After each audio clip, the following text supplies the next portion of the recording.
하나님 말씀은 히브리서 9장 1절부터 28절까지 한 절씩 교독하겠습니다. 첫 언약에도 섬기는 예법과 세상에 속한 성소가 있더라.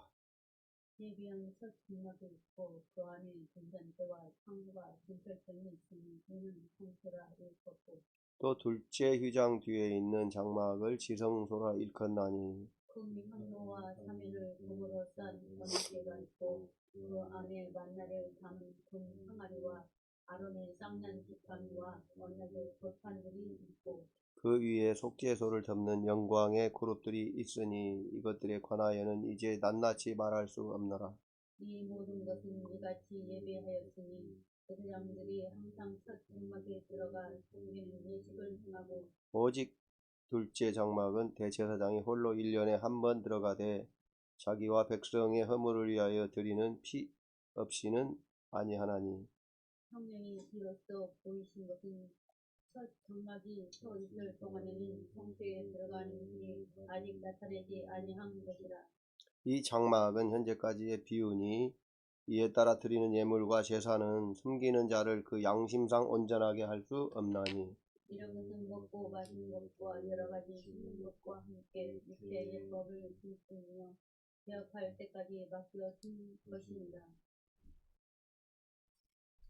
그리스도께서는 장래 좋은 일의 대제사장으로 오사 손으로 짓지 아니한 것 곧 이 창조에 속하지 아니한 더 크고 온전한 장막으로 말미암아 염소와 송아지의 피로 아니하냐고 오직 자기의 피로 영원한 속죄를 위하여 한 번에 성소에 들어가셨습니다. 암소와 황소의 피와 및 암송아지의 죄를 부정한 자에게 뿌려 그 육체를 정결하게 하여 거룩하게 하거든. 하물며 영원하신 성령으로 말미암아 흠 없는 자기를 하나님께 드린 그리스도의 피가 어찌 너희 양심을 죽은 현실에 깨끗하게 하고 살아계신 하나님을 섬기게 하지 못하겠느냐. 이로 말미암아 그는 새 언약의 중보자시니 이는 첫 언약 때에 범한 죄에서 속량하려고 주사 부르심을 입은 자로 하여금 영원한 기업의 약속을 얻게 하려 하심이니라. 유언은 유언한 자가 죽어야 되나니, 유언은 그 사람이 죽은 후에야 유효한즉 유언한 자가 살아있는 동안에는 효력이 없느니라.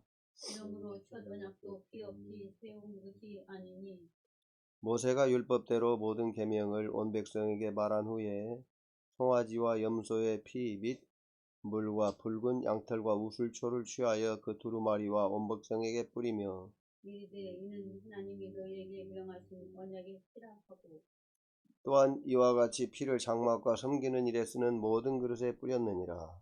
율법을 따라 거의 모든 물건이 피로써 정결하게 되나니 피 흘림이 없는 사함이 없느니라. 그러므로 하늘에 있는 것들의 모형은 이런 것들로서 정결하게 할 필요가 있었으나 하늘에 있는 그것들은 이런 것들보다 더 좋은 제물로 할지니라. 그리스도께서는 참 거수 그림자인 손으로 만든 성소에 들어가지 아니하시고 바로 그 하늘에 들어가사 이제 우리를 위하여 하나님 앞에 나타나시고, 대제사장이 해마다 다른 것의 피로써 성소에 들어가는 것 같이 자주 자기를 드리려고 아니하실지니, 그리하면 그가 세상을 창조할 때부터 자주 고난을 받아야 이제 자기를 단번에 제물로 드려 죄를 없이 하시려고 세상 끝에 나타나셨느니라. 한 번 죽는 것은 사람에게 정해진 것이요 그 후에는 심판이 있으리니, 이와 같이 그리스도도 많은 사람의 죄를 담당하시려고 단번에 들이신 바 되셨고 구원에 이르게 하기 위하여 죄와 상관없이 자기를 바라는 자들에게 두 번째 나타나시리라. 아멘. 네, 히브리서 9장 1절부터 28절은 히브리서 8장 1절부터 13절에 있는, 특히 이제 그 히브리서 9장 히브리서 8장 8절부터 13절에 인용한 그 예레미야 31장 31절에서부터 34절 새 언약에 대한 약속을 지금 이제 설명하는 부분입니다. 9장부터 10장 10장 25절까지 지금 그 8장에서 인용한 새 언약의 약속을 설명하고 있어요. 근데 이제 그 히브리서 9장 1절부터 10절까지는 옛 언약에서의 사역, 옛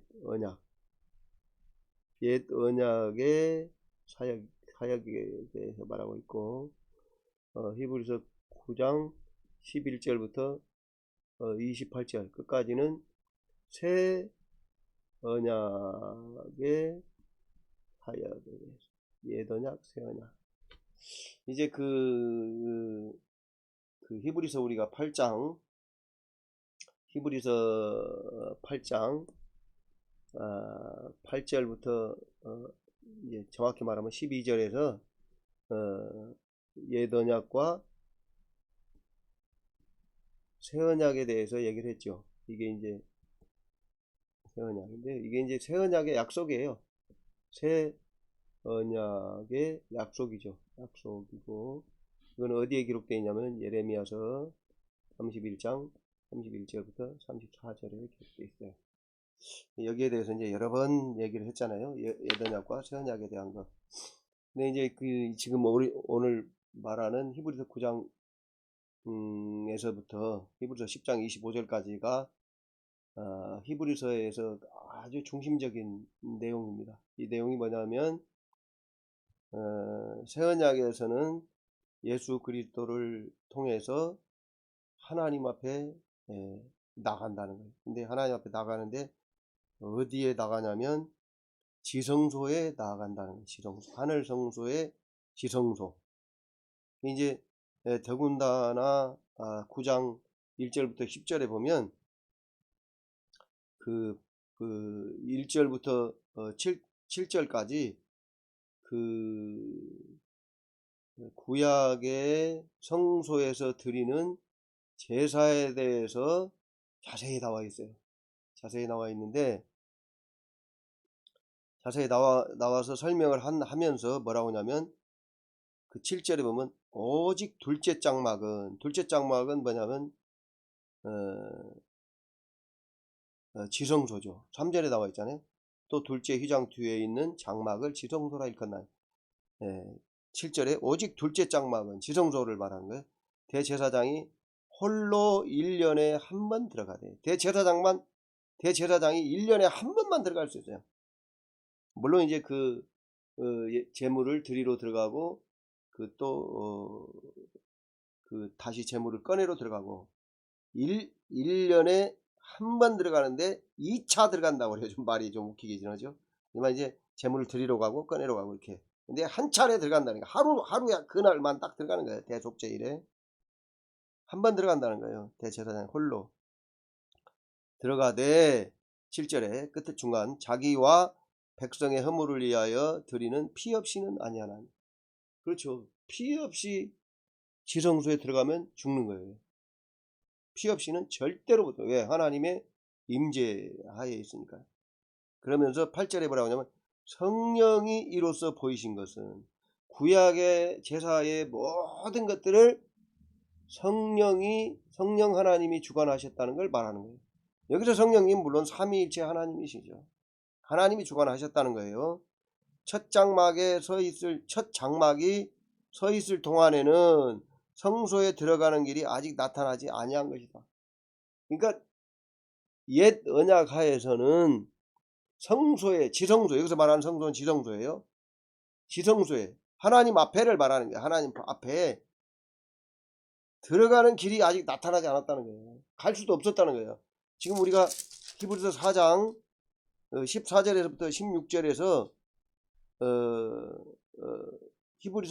히브리서 저자가 권면하는 내용이 뭐냐면 16절 특히 보면 그러므로 우리는 긍휼하심을 받고 때를 따라 돕는 은혜를 얻기 위하여 은혜의 보좌 앞에 담대히 나아갈 거다. 이렇게 나가야 된다. 이렇게 말했거든요. 그러니까 은혜의 보좌 앞에 담대히 나아간다는 말이 얼마나 중요한 얘기냐면 기도하라는 얘기가 아니고 은혜의 보좌 앞에 하나님 앞에 나가라는 거예요. 하나님 앞에. 근데 여기서 4장 16절에서 은혜의 보좌가 뭐냐면 하늘에 있는 성소의 은혜의 보좌를 말하는 겁니다. 하늘에 있는 성소에. 왜? 오늘 본문에 보면 나왔잖아요. 예수님이 오늘 본문의 23절에 보면 그러므로 하늘에 있는 것들의 모형은 이런 것들로서 정결하게 할 필요가 있었으나 하늘에 있는 그것들은 이렇게 말하죠. 예수 그리스도께서 제물을 드린 것이 하늘에 드렸다는 거예요. 하늘에. 그래서 24절에 보면 그리스도께서는 참것의 그림자인 손으로 만든 성소에 들어가지 아니하시고 바로 하늘에 들어가사 이제 우리를 위하여 하나님 앞에 나타나시고, 이제가 뭐냐면 지금 우리를 위하여 하나님 앞에 나타나시고, 지금 나타나셔서 중보하시는 거예요. 그러니까 뭐냐면 우리가 예수님을 통해서 하나님 앞에 기도할 때 우리가 지금 어디에 서게 되는 거냐면 하늘 보좌의 앞에 서게 되는 거예요. 하늘 보좌 앞에. 그래서 히브리서 4장 16절에 은혜의 보좌 앞에 나가라는 말이 하늘 보좌 앞에 나가라는 말이에요. 하나님의 하늘 보좌에 직접 우리가 나가는 거예요. 그 에베소서에도 뭐라고 하냐면 예수 그리스도를 통해서 우리를 하늘에 앉혔다고 얘기해요. 하늘에 앉히시니 그렇게 말하거든요. 그러니까 우리가 거듭난 자들은 하늘 백성이 된 거죠. 하늘 백성이 된 거예요. 놀라운 사실인데 하늘 백성이 된 거고요. 그 사실을 이해를 해야 돼요. 그러니까 우리가 언약을 이해하는 것이 얼마나 중요한가 하는 걸 이해를 해야 돼요. 그리고 오늘 9장 1절에서부터 7절까지 그 구약 시대의 성소에서 제사 드리는 것이 자세히 나오잖아요. 근데 진설병이 있고 뭐 아론의 쌍난지팡이가 있고 뭐가 있고 쭉 설명한다는 거예요. 근데 이것은 뭐냐면 그 구약의 언약서인 출애굽기 19에서 24장에 나타난 게 아니고 이 언약 이후에 출애굽기 24장에 피 뿌리는 언약의 피가 나오는데 이 언약의 제사를 드린 이후에 드리는 제사를 말하는 거예요. 그러니까 여기서 이해를 잘해야 되는데, 맞아면 그 구약의 레위기에 나와 있는 5가지 제사 있죠. 대표적인 그 제사를 드려야 하나님 앞에 있는 그 성소에 임재하신 여호와 하나님부터 말씀을 들을 수가 있는데, 사실은 구약 시대에는 성소와 지성소가 가려져 있기 때문에, 휘장으로 가려져 있기 때문에 오늘 그 히브리서 9장 8절에 성령이 이로써 보이신 것은 첫 장막이 서 있을 동안에, 구약 시대에 성소가 있을 때에는 성소에 들어가는 길이 나타나지 아니했다고 말하는 거예요. 그러니까 이 새 언약이 얼마나 위대한가를 말하고 있는 것입니다. 물론 이제 새 언약이 얼마나 위대한가는 히브리서에 여러 가지로 나와 있어요. 뭐 이름이 뛰어나고 뭐. 근데 이 히브리서를 우리가 잘 이해하면 예수 그리스도의 새 언약이 얼마나 대단한 것인지를 알 수가 있어요. 오늘 지금 그 히브리서 9장에서 집중해서 얘기하는 게 뭐냐면, 우리가 하나님 앞에 설 수 있다는 거죠. 하나님 앞에 나간다는 거예요. 그러니까 뭔 말이냐면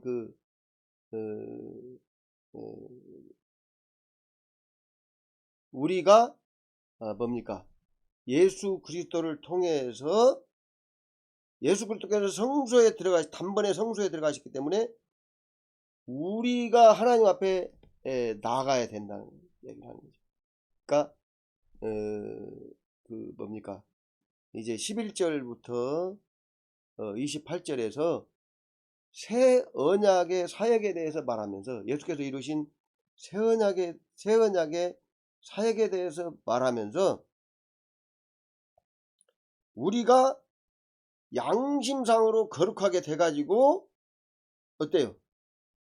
됐으니까 하나님 앞에 나아가라 이렇게 말을 해요. 그러니까 아까 말씀드린 히브리서 4장 16절에 있는 은혜의 보좌 앞에 나아가자는 얘기를 다시 반복하고 있는 겁니다. 그러니까 누가 은혜의 보좌 앞에 나갈 수 있냐? 구약 시대에는요, 그 많은 제물을 드리고 많은 제사장이 있고 대제사장이 있고 그렇게 했지만 한 번도 성소에 나갈 수 없었다는 거예요. 그런데 지금은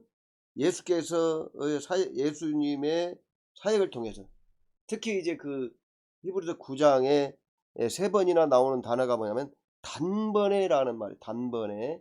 물론 히브리서 7장에도 27절에 보면 그는 저 대제사장들이 먼저 자기 죄를 위하고 다음에 백성의 죄를 위하여 날마다 제사 드리는 것과 같이 할 필요가 없으니 이는 그가 단번에 자기를 드려 이루셨습니다.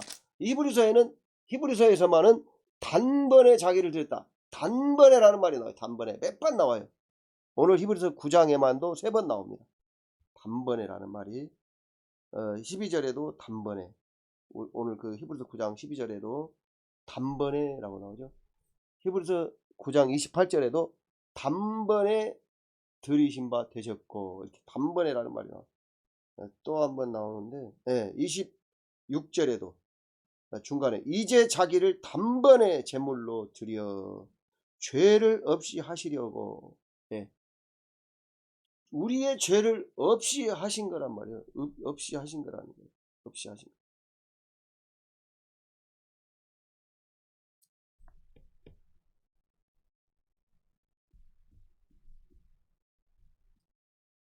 이제 그 히브리서 9장의 내용이 많기 때문에 오늘 뭐 다 말씀드릴 수는 없고 한 번 더 하겠습니다만은, 오늘은 대략적으로 서론적으로 말씀을 드리고 다음에 한 번 더 말씀을 드리겠습니다만은, 오늘 그 히브리서 9장이 구약에 있는 제사법이라든가 특히 출애굽기 19장과 24장에 있는 언약에 대해서 이해하지 못하면 히브리서 9장을 절대로 이해할 수가 없어요. 그리고 구약의 내용을 성전에 대한, 율법과 성전에 대한 전체적인 내용을 이해하지 못하면 이 히브리서 9장을 절대로 이해할 수가 없어요. 왜?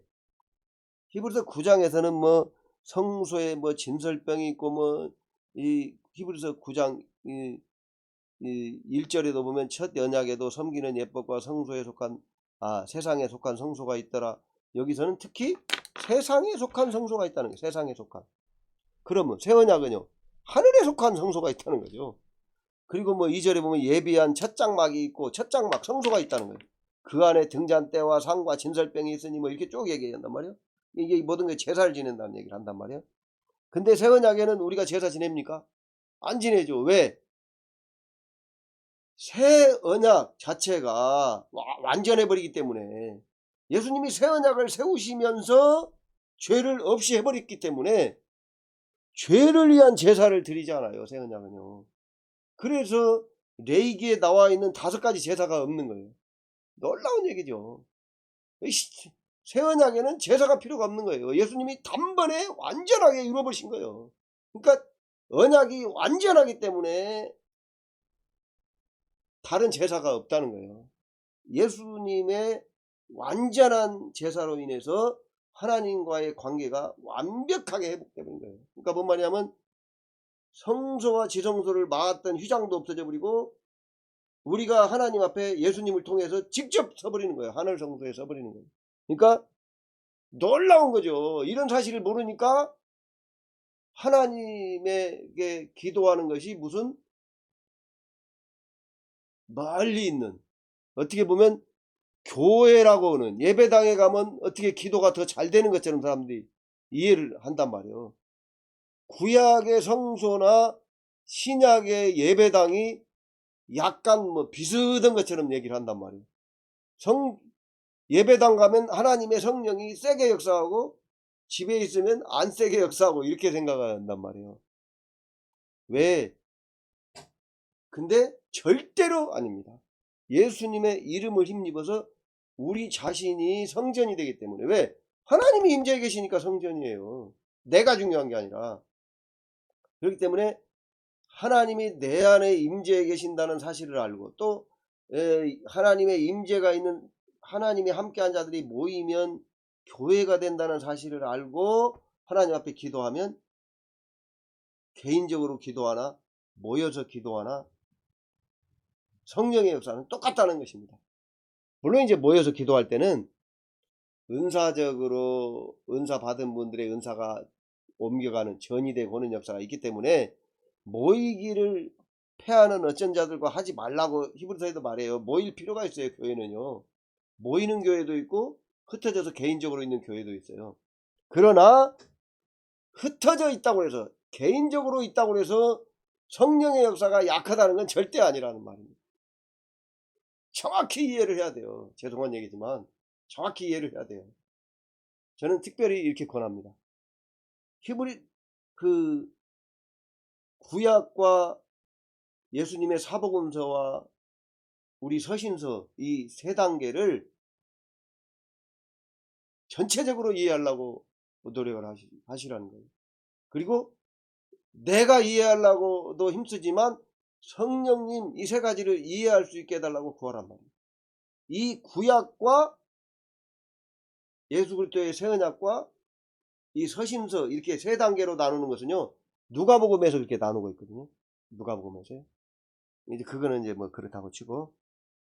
그래서 이 세 단계를 정확하게 세 단계를 다 이해하지 못하면 성경을 이해하지 못해요. 왜 신약 시대에는 제사가 따로 없습니까? 예수께서 언약을 세우실 때에 완벽하게 죄를 없이 해버렸기 때문에 네? 오늘 히브리서 9장 26절에 보세요. 좀 왔다 갔다 하는데 히브리서 9장 26절 중간에 보면 이제라는 말은 지금이라는 말이에요. 지금 자기를 단번에 제물로 드려 죄를 없이 하시려고 세상 끝에 나타나셨느니라. 예수님이 나타나신 것이 말세예요. 말세. 세상은 끝났어요. 이제 끝난 것을 지금 선포만 안 한 것이지 예수께서 이제 세상을 끝내시고 예수님이 왕이 되신 거란 말이에요. 그래서 이제 28절에 보면 맨 끝에 보면 28절 보면 이와 같이 그리스도도 많은 사람의 죄를 담당하시려고 단번에 들이신 바 되셨고 구원에 이르게 하기 위하여 죄와 상관없이 자기를 바라는 자들에게 두 번째 나타나시라. 부활에 대해서 얘기한단 말이에요. 구원에 이르게 하기 위하여 완전한 구원에 이르게 하시려고. 지금은 죄를 없이 하신 거예요. 근데 이제 완전한 구원, 우리를 육신적인 부활, 육신의 부활, 우리에게 남은 것이 있어요. 거듭난 자들도 육신이 부활한단 말이에요. 어떻게? 이제 그 눈물도 없고 그 해가 없는 그런 육신으로 부활할 게 남아있죠. 고린도 전서 15장에 나와있잖아요. 땅에 속한 형체도 있고 하늘에 속한 형체도 있단 말이에요. 하늘에 속한 형체로 이제 입는 거죠. 놀라운 얘기를 하는 겁니다. 오늘 히브리서 9장의 내용이 너무나 많아요.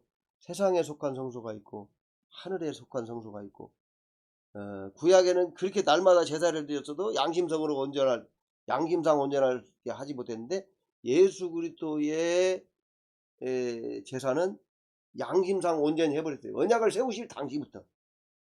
오늘 그 또 15절에 보면 이로 말미암아 그는 새 언약의 중보자시니 새 언약에 대해서 말한단 말이에요.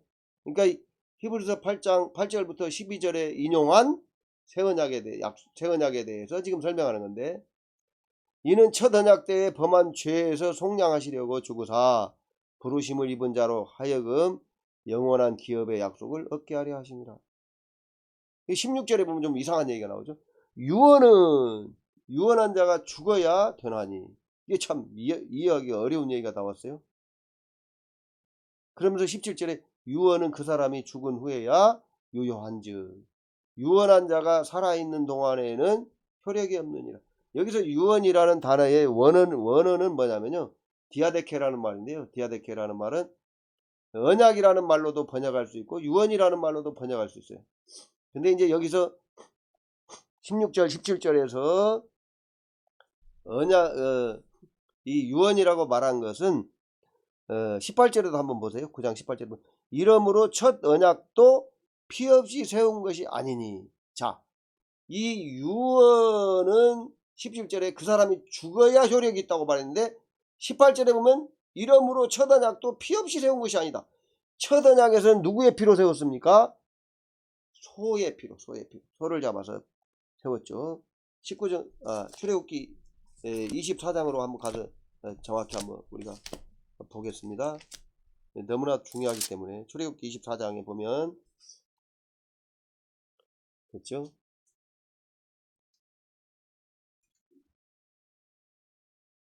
소로 이 출애굽기 24장에 보면요, 이스라엘 자손의 청년들을 보내어 여호와께 소로 번제와 화목제를 드리게 하고 모세가 피를 가지고 반은 여러 양푼에 담고 반은 제단에 뿌리고 피를요 소를 잡아가지고 제사로 번제와 화목제를 드리는데 피는 반절은 제단에다 뿌리고 붓고 반절은 여러 양푼에다 담았단 말이에요. 그 다음에 7절에 보면 언약서를 가져다가 백성에게 낭독하여 듣게 하니 그들이 이르되 여호와의 모든 말씀을 우리가 준행하리이다 라고 응답했단 말이에요. 언약서를 듣고 읽은 다음에. 그러니까 모세가 그 피를 가지고 뭔 피입니까? 그 피가 뭔 피입니까? 양푼에 담아진 피를 가지고 백성에게 뿌리며 이르되 이는 여호와께서 이 모든 말씀에 대하여 너희와 세우신 언약의 피니라. 이 언약을 세웠단 말이에요. 피로. 무슨 피로? 소피로. 근데 이 소피가 누구 피예요? 잘 생각해 보세요. 소피가 누구 피예요? 소피가 소피입니까? 이스라엘 백성의 피하고 제단에도 뿌렸잖아요. 그죠? 이게 하나님의 피라고 그러면 이상한데 어쨌든 언약의 피예요. 언약의 피. 이 소가 이스라엘 백성과 하나님을 대신한다는 거예요. 왜? 언약을 어기면 이스라엘 백성만 주는 게 아니고 하나님도 그렇게 하겠다는 거예요. 돌아가시겠다는 거예요. 근데 하나님은 언약을 어기지 않기 때문에 그럴 일이 없죠. 그러니까 이 소가 죽었다는 거예요. 그러니까 소로 제사를 드렸다는 말은 이스라엘 백성들이 죽어버리면 끝나버리기 때문에 이스라엘 백성들이 죽지 못하고 소로 대신 제사를 드린 거예요. 그렇기 때문에 이 유언은 유언한 자가 죽어야 되나니 구약에서는 소가 언약의 제사에 대신 죽은 것이 이스라엘 백성들과 하나님이 피로 맹세하신 거란 말입니다. 그러니까 제단에다 반제를 붓고 출애굽기 24장에서 백성들에게 반제를 뿌린 피가 누구 피예요? 결국은 하나님과 이스라엘 백성들의 피란 말이에요. 자신의 피를 뿌린 거예요. 그런데 새 언약에서는 예수님이 하나님의 아들로서 하나님의 중보자이시면서도 또 인간의 대표이시면서도 그래서 예수님의 피로 예수님이 십자가 죽으심으로 새 언약이 세워진 것을 말하는 거예요. 이 유언이라는 말이. 그러니까 이 왜 언약이라고 말하지 않고 유언이라고 말했냐? 왜 이렇게 말했을까요?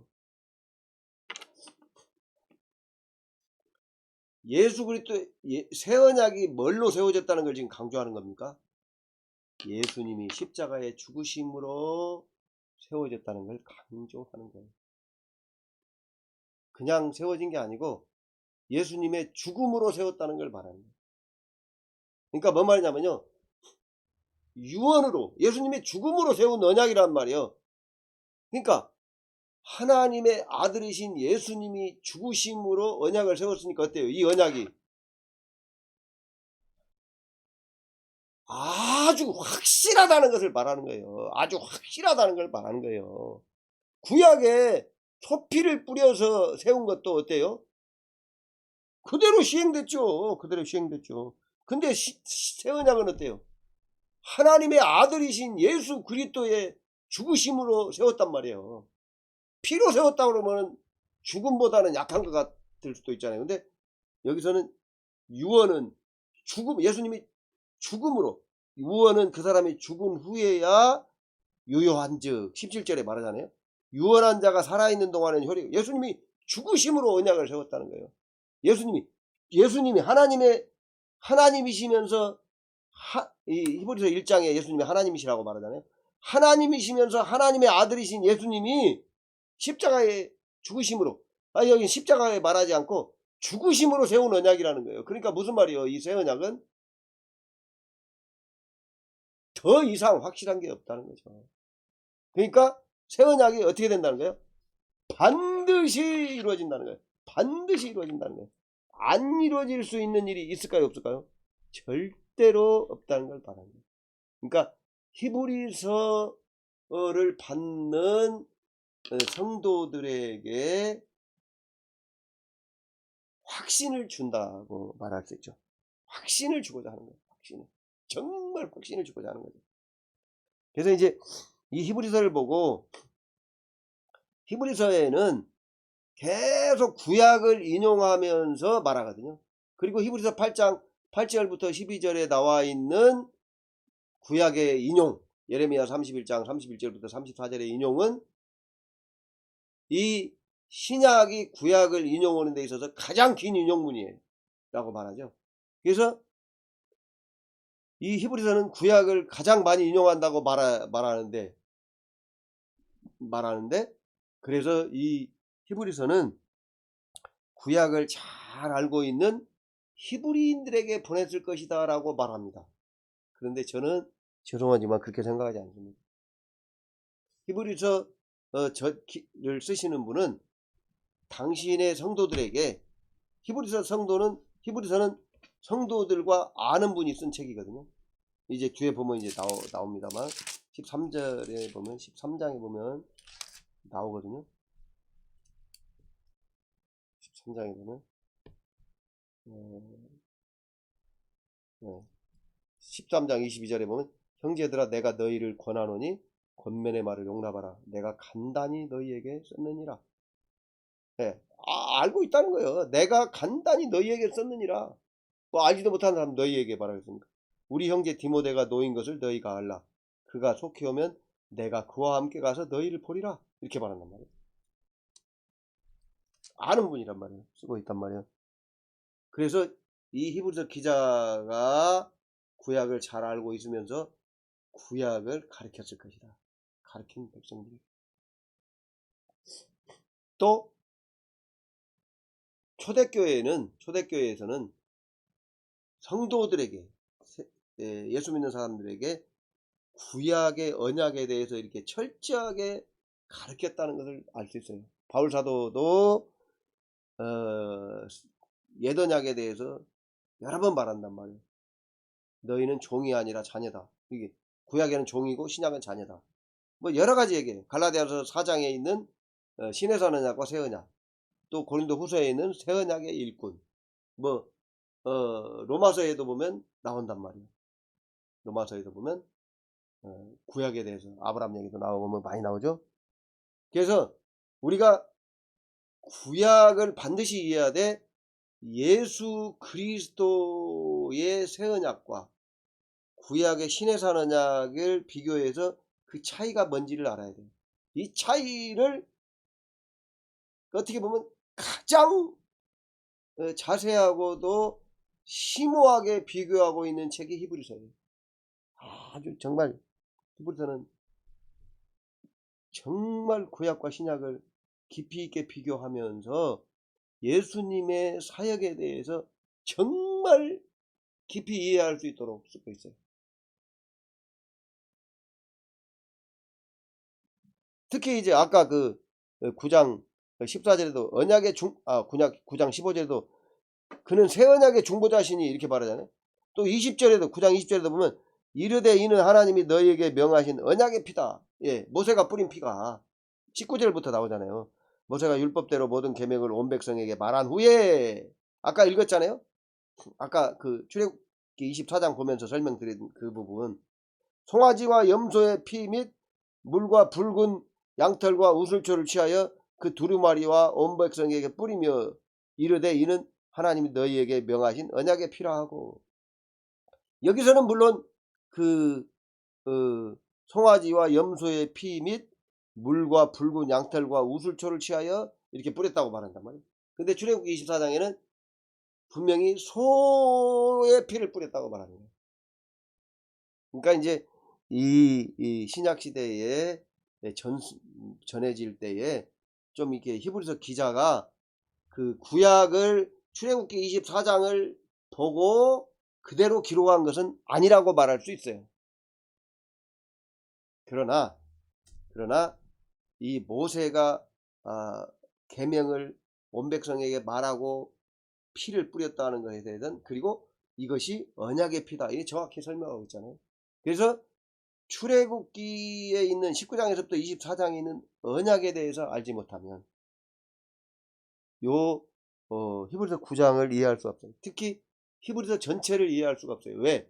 히브리서의 8장, 9장, 10장, 25절까지가 이게 아주 그 히브리서 겉면의 핵심적인 부분입니다. 아주 중심 단위예요. 중심 단위.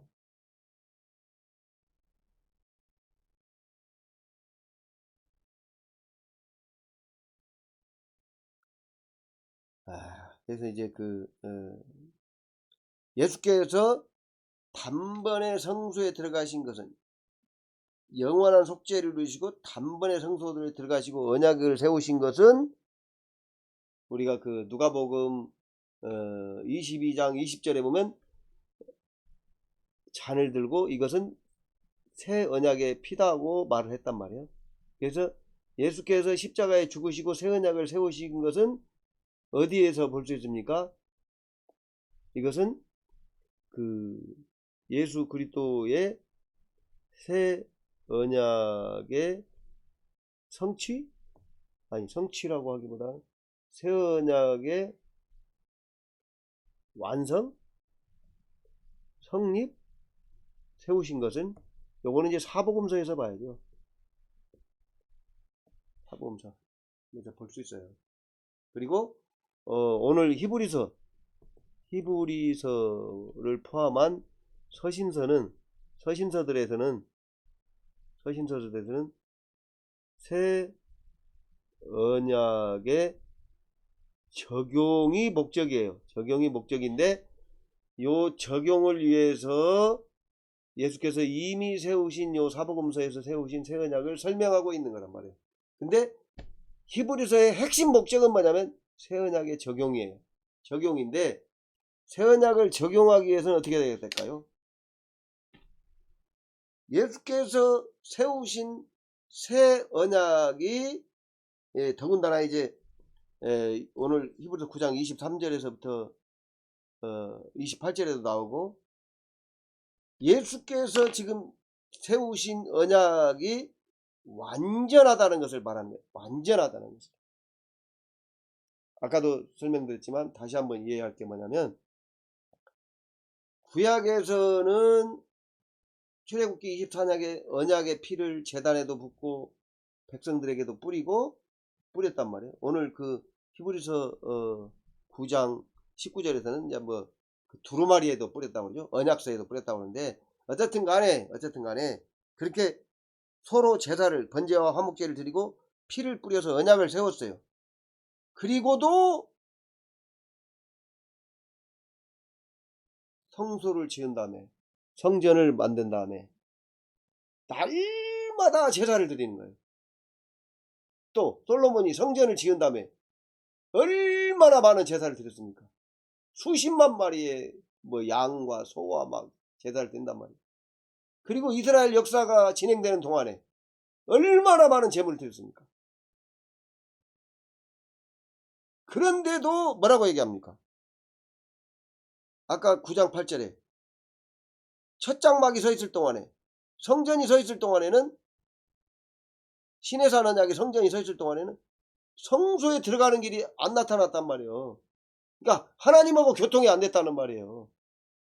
하나님하고 직접 교통이 안 된 거죠. 왜? 그리고 9절에 보면 이 장막은 뭐냐면 구약의 성전이죠. 현재까지의 비유에 불과해. 비유, 그림자에 불과해.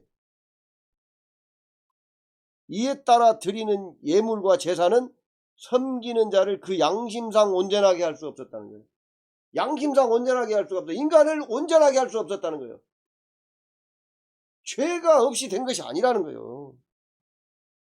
근데 예수님이 오셔서 죄를 없이 하셨다는 거예요. 이 새 언약의 약속입니다. 히브리서 8장 보시면, 히브리서 8장 12절에 보시면, 내가 그들의 불의를 긍휼히 여기고 그들의 죄를 다시 기억하지 아니하리라. 죄를 없애버리신 거예요. 이제는 죄 때문에 지옥 가는 사람이 없다고요. 예수를 안 믿기 때문에 지옥 가는 거예요. 예수님이 내 죄를 다 사했다는 사실을 믿지 않기 때문에 지옥 간단 말이에요. 완전히 판도가 달라진 거예요. 그게 뭐를 통해서냐면 예수께서 세우신 새 언약을 통해서. 그래서 예수님은 단번에 자기를 한 번 들이심으로 제사가 없어요. 구약에 마냥 지금은 성소가 필요가 없어요. 제사를 안 드린단 말이에요. 그리고 우리가 성소가 있어서 제사를 드린 다음에 하나님 만나야 되는 게 아니라 예수께서 십자가에 죽으시고 부활하신 이후에 성령을 우리 안에 보내셔서 내가 성전이 되고 내가 하나님을 부르면 그 성령님이 응답하시고 직접 하늘과 연결되기 때문에 삼위일체 하나님이니까요. 연결되기 때문에 제사가 필요가 없는 거죠. 제사가 필요가 없는 거죠. 그래서 신약시대에는 번제, 소제, 화목제 뭐 그런 제사가 없는 겁니다. 신약시대에는 그 제사에 대해서 얘기하잖아요. 구약시대에는 대제사장은 어떻고 제사장은 어떻고 그들의 옷은 어떻고 어떻게 정결하게 하고 제사를 어떻게 잡아드려야 되고 얼마나 많이 나와 있습니까? 레위기에 어마어마하게 나와 있죠. 이건 먹어서는 안 되고 뭐가 안 되고 어마어마한 예식들이 있어요. 근데 신약에는 그 걸거치는 것들이 없단 말이에요. 왜? 단 한 가지. 예수께서 완성하셨기 때문에 걸거친 것이 없는 거예요. 전혀 단순한 거죠.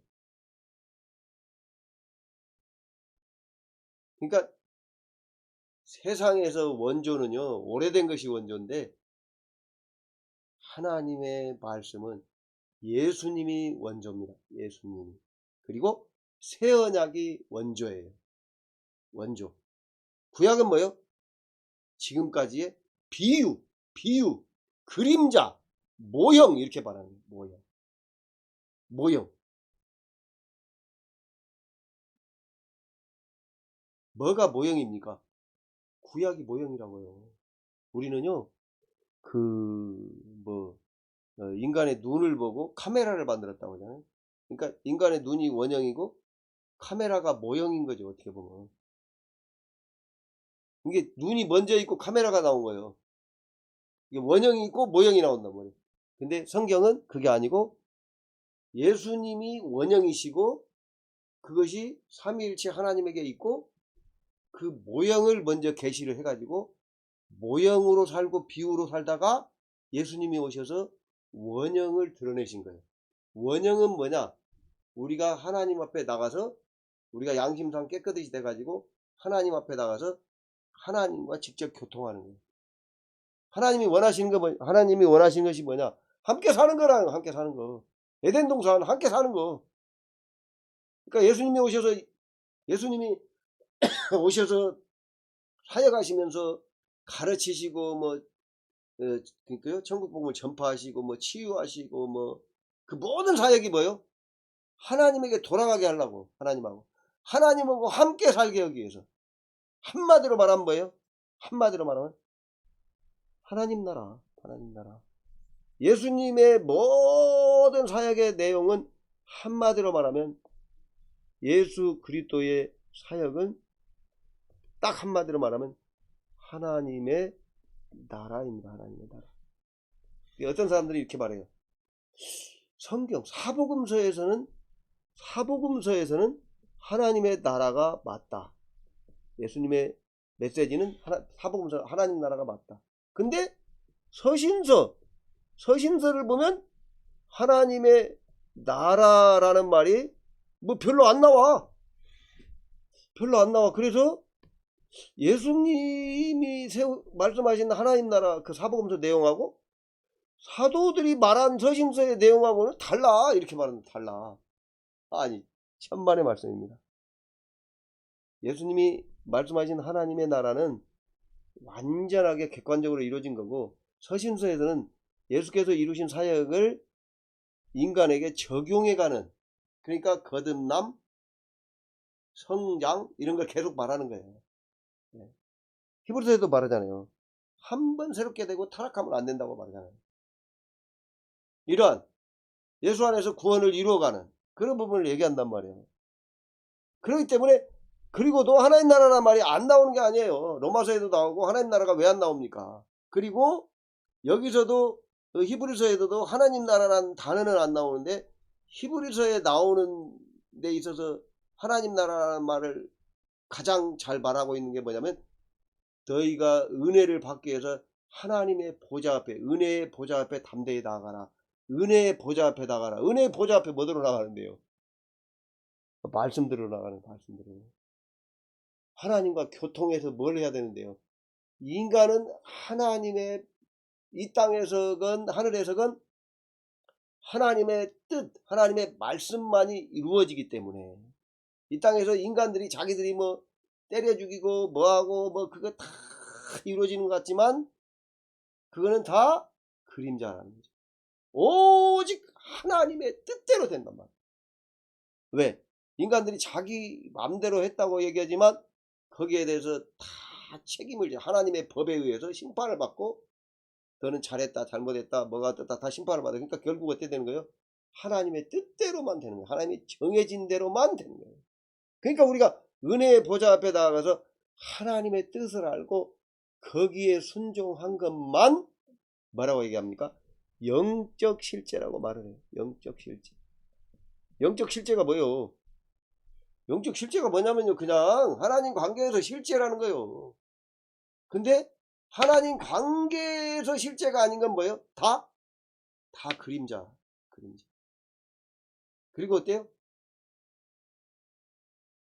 영적 실제만 생명이에요, 생명. 그리고 나머지는 다 하나님과의 관계에서 하나님의 말씀대로 안 이루어지는 것은 다 뭐예요? 사망이죠, 사망. 사망이에요. 전부 다 사망. 그러니까 뭐예요? 실제로 이루어진 것 같으나 소용없는 거. 영적 실제는 생명이에요. 실제로 이루어지는 건 딱 하나뿐이라고요. 그래서 우리는 실제적인 삶을 살기 위해서 은혜의 보좌 앞에 나가야 된다는 거예요. 저도 이 인간 세상에서 사는 동안에, 우리가 사는 동안에 하나님 나라의 삶, 하나님의 통치를 받는 삶을 살기 위해서 하나님 내게 말씀하시라고. 왜 이런 일이 있었습니까? 정말 뭐라 할까요? 갈등하고 또 갈등하고, 하나님의 음성이, 하나님의 뜻이 내게 알아질 때까지는 갈등하고 또 갈등합니다. 그런데 하나님이 뜻이 알아지면 그 갈등이 멈춘다는 거예요. 멈춰져요. 그게. 하나님이 말씀하시면 멈춰진단 말이에요.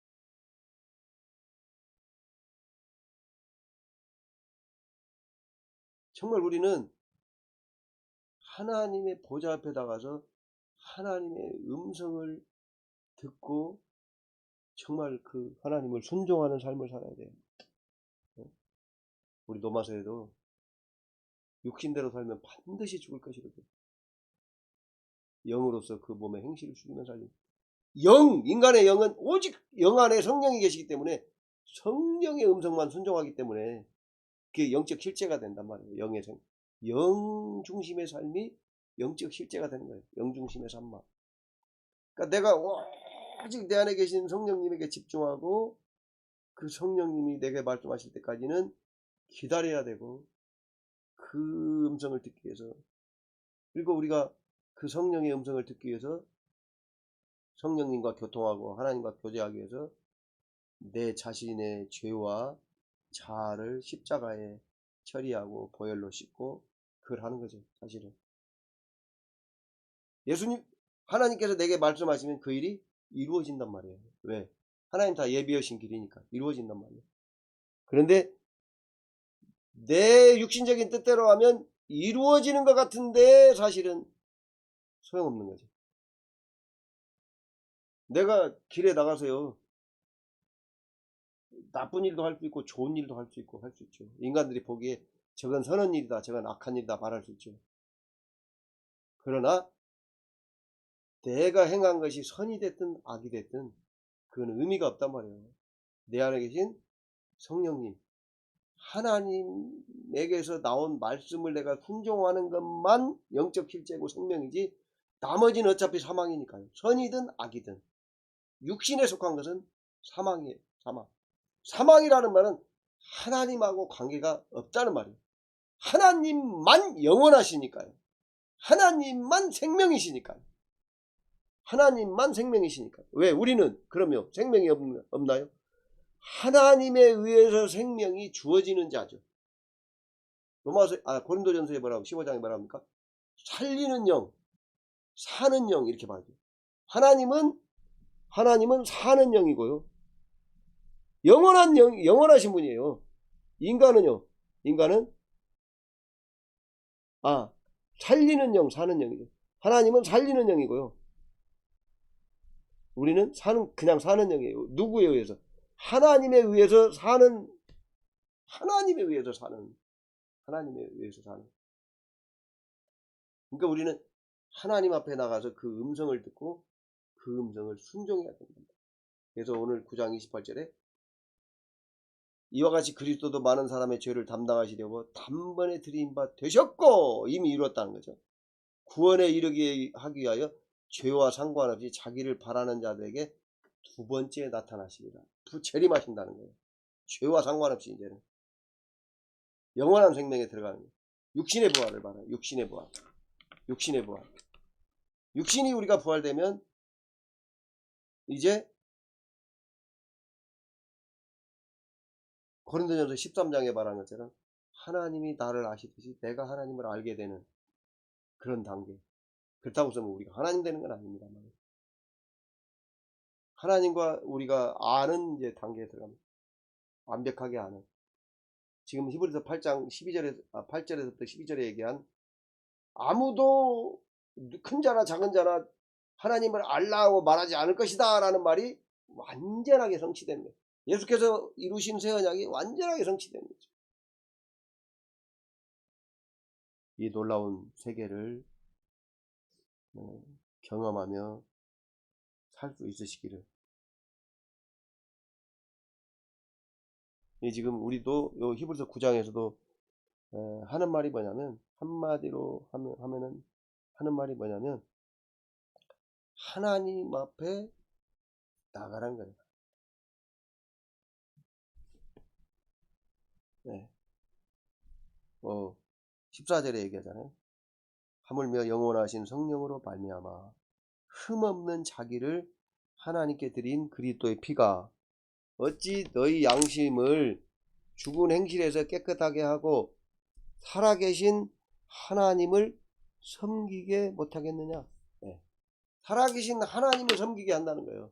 구약시대와는 달라요. 구약시대와는 달라요. 모형이 아니고요. 살아계신 하나님을 섬긴다는 거예요. 살아계신 하나님을 섬긴다는 건 뭐라고 얘기할까요? 하나님과의 교제, 교통. 그래서 하나님의 말씀을 듣고 순종하는 걸 말하는 거예요. 라고 봐야 돼요. 하나님을 섬기는 거니까요. 성경에 기록된 대로 사는 것이 하나님을 섬기는 게 아니고요. 왜? 하늘 성소에 들어가서 지금 교제하는 것이니까요. 우리가요. 응? 아까 그 히브리서 4장 16절에도 얘기한다고 했잖아요. 은혜의 보좌 앞에 담대히 나가라. 때를 따라 돕는 은혜를 얻기 위하여 은혜의 보좌 앞에 담대라.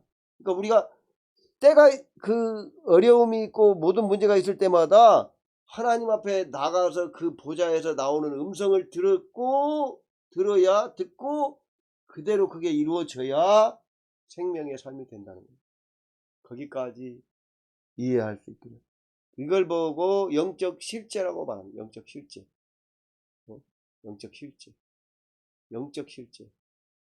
영적 실제만이 하나님 앞에 사는 삶이에요. 하나님 앞에 사는 삶. 그리고 생명적인 삶, 생명적인 삶. 로마서 8장에도 얘기하죠. 육신대로 살면 죽는데 영으로서 몸의 행실을 순종하면, 영으로서 몸의 행실을 죽이면 살리라. 여기서 살리라가 생명이에요. 생명.